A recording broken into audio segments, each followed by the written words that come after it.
there's one thing that's kept me focused, productive, aligned, intentional, and grounded all throughout my entire marketing career in tech. It's taken me years to figure out a journaling system that not only keeps me on track, but works with my busy schedule. So if you've been wanting to start journaling but can't seem to make it stick, here's my current journaling system that has allowed me to become a marketing director, then quit my corporate job, and now become an entrepreneur and content creator. I actually started journaling when I was 10 years old, and it started out as just me kind of recording my day-to-day, or honestly just making up stories because not much was going on in my life at the time.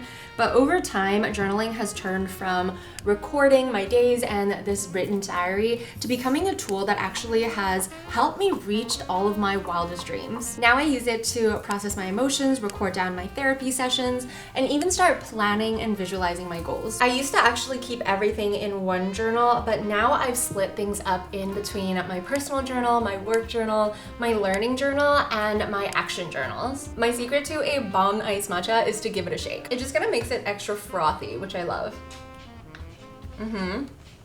Ooh, that is so good. So here are all of the notebooks that I currently use. The first, and to me the most important, is my personal journals. All of these covers, by the way, are from Paper Republic. They are my most prized possession. They make these beautiful vegetable tanned Italian leather journal covers that allows you to have multiple notebooks in one single cover, which is so useful to me because in this one there's just two, but in some of my other ones I have multiple. I just love being able to keep all of my notebooks in one place, especially because I do like to use different notebooks for different subjects sometimes. So for my personal journaling, I have one main personal journal and then one junk journal. I write in my main personal journal every single day because it helps me clear my mind, remember all of the little moments of my life, process my emotions, jotting down therapy notes or things that I've learned from a book that affects my personal growth, and also just to help me manifest and visualize the goals that I want to achieve. There are actually a ton of studies that show that journaling can actually make a big difference with your mental health. When you're doing expressive writing like this, it's known to help reduce stress and anxiety, improve your emotional regulation and clarity, build resilience, and there's actually a study that shows that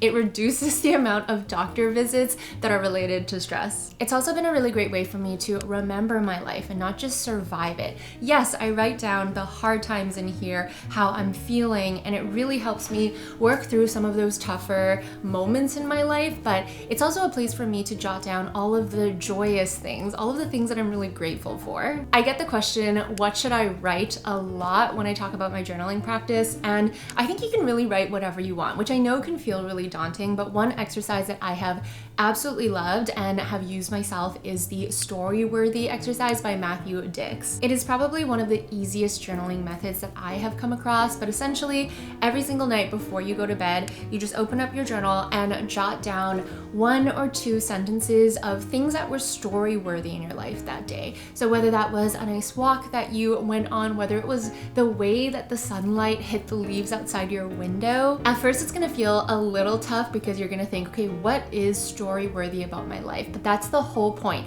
It forces you to look at these little moments in your life as being story-worthy, which in turn is just gonna help you remember more of those little moments that really matter. As far as productivity goes though, I would say that the most important job that my personal journal has is to help me process emotions and intentions, especially when it's related to work burnout. When I have a lot going on, I love doing my morning pages exercise where it's just a free flow of my thoughts, and I really love using journaling prompts to help guide me through certain emotions. I recently found this free downloadable resource from HubSpot called 50+ Mental Health Tips, Frameworks, and Tools from 5 entrepreneurs, and have been absolutely loving combing through it for journaling prompts. There are a ton of exercises in this resource, so I've been using those as my daily journaling prompt because it really helps me process things from the standpoint of a career-driven woman, as an entrepreneur, and as somebody who is quite ambitious. It includes breathing exercises, real-life tips, and actionable steps to really help you check in with yourself. My favorite part has to be the alter ego development worksheet, which helps you figure out your entrepreneur alter ego to help you overcome your limitations. So if you've also been wondering, what should I write about? I think that this free resource is a great place to start because it really does give you so many different ways that you can tackle journaling. Would highly recommend it. I've been using it a lot myself, so I'll link it in the description box below. As for my junk journal, I really started this practice this year as a way to be creative for fun and visualize goals, and to keep some of the like ephemera and mementos that I collect throughout just like life. So I have little magazine cutouts, I have like wrappers and stuff that I've kept from things that I've eaten.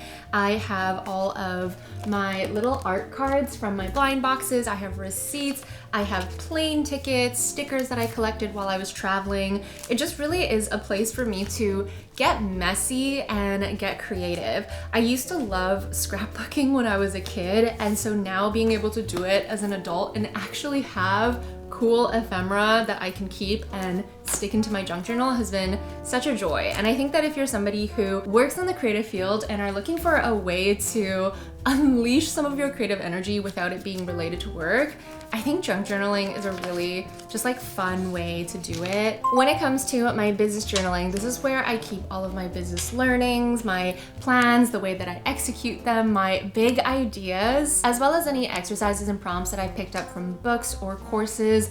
I like to write them all in here because they're all kind of a way for me to brainstorm and create when it comes to my business. In this overall business journal, I have a smaller business journal, which really I just write down my weekly intentions, ideas, videos that I'm building out, products that I'm building out, and just anything and everything to do with like planning and executing for my business. I did also recently start a weekly intention sort of template. So here's what it looks like. Essentially, I just write down the theme for that week, who I want to talk to with my content that week. It slightly tweaks like week by week what my main key takeaways would be for that specific week's worth of content and what the purpose of that content is. And that is really just to help me align everything that I put out on the internet with my goal and purpose, because there's no point in me just releasing a ton of content when they don't tie back to any main big idea. Just like with your personal journal, your business journal is to help you prevent any of like the obtrusive thoughts or limiting thoughts that may come up to stop you from being focused and productive. It helps give you more clarity, it helps you prioritize, it helps you really get grounded and clear on what your purpose, what your vision, mission, and what your goals are for your business. There's actually this stat, which I think is from the Harvard Business School, that said professionals who spend 15 minutes at the end of their day reflecting on what they've done and what they've learned throughout their day actually perform 23% better than those people who didn't. The next set of journals that I have are my learning journals that are kind of not related to work. So really this is where I keep all of my knowledge that I'm learning from books, from podcasts, from videos, from movies, from courses that I take. I record it all down in here. Inside of here, I have my reading journal where I write down all of my thoughts and notes that I have from any of the books that I read. And then I actually have smaller notebooks that are divided into like different subjects that I'm learning. So right now I have an Italian journal and I have a French journal because those are the two languages that I'm trying to learn. Keyword: trying. So if I am taking a course on website design or project management or whatever it is, I'll probably get another like thin little worksheet notebook to write the stuff down. Then lastly, I have my Commonplace journal.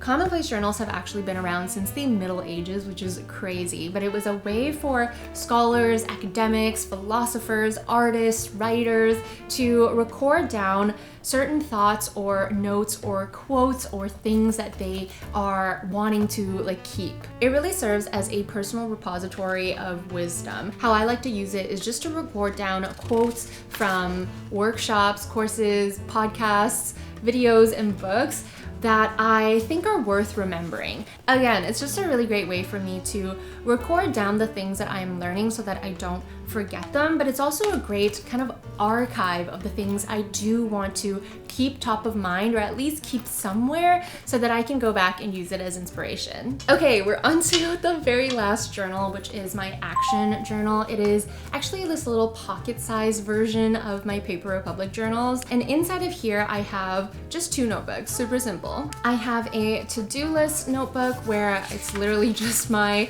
to-do lists for the week. So I will write down like Monday through the weekend and all the things that I want to accomplish each day. I also use this for like other sort of to-do lists. So I have a summer watch list that I'm working through. I have a international move, like master to-do list that I'm working through. So any sort of actionable things that I want to keep track of, I will write them down into this notebook. And I did also write just like various meeting notes kind of after that specific week. So if I had a meeting for Adidas or whatever, then I will write the meeting notes on the page after before I start my next week of to-dos. And then lastly, I have a brain dump notebook. So this little pocket notebook goes everywhere with me. I do not leave the house without this notebook. And one of the reasons I do that is because this little second notebook that I have essentially is meant to replace the Apple Notes app in my phone. Here is where I write down any ideas that I have,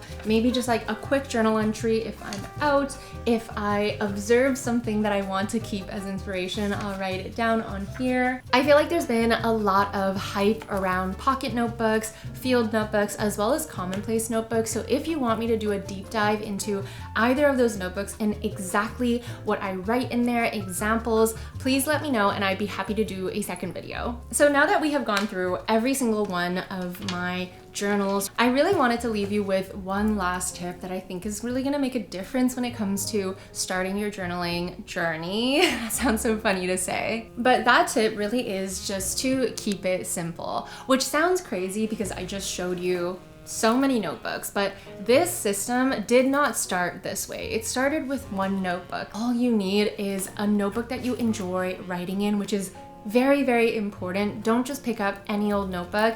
Pick up a notebook that makes you feel inspired and motivated, and a good pen that writes well on the paper that you've chosen. Set a goal for yourself. Decide why you want to start journaling. Is it because you want to process emotions? Is it because you want to set goals for your business? Is it because you want to learn things or action things? Pick one goal and set that as your intention, and just get started. If it's one thing I've learned throughout my career journey is that just because something works for someone else doesn't necessarily mean it's gonna work for you. And the best way for you to find out what will work for you is just to try it, stick by it for a while, and then slowly build on it based on your needs. I did actually create an entire journaling challenge that is email-based, so every single day I will send you one journaling prompt right to your email inbox, and all you have to do is write down your answer to that prompt in your notebook. And the point of it is to help you start thinking about your goals, about your ambitions and your personal growth, and it's meant to help you build a journaling habit. So if you want to check that out, I'll have it linked below as well. And of course, if you're looking for more business and career oriented prompts and exercises, definitely check out that HubSpot free resource that I mentioned. I'll have that linked below as well. I hope this video was helpful and found you at the right time. But other than that, I hope you're having an amazing day wherever you are in the world, and I will see you in my next video. Bye!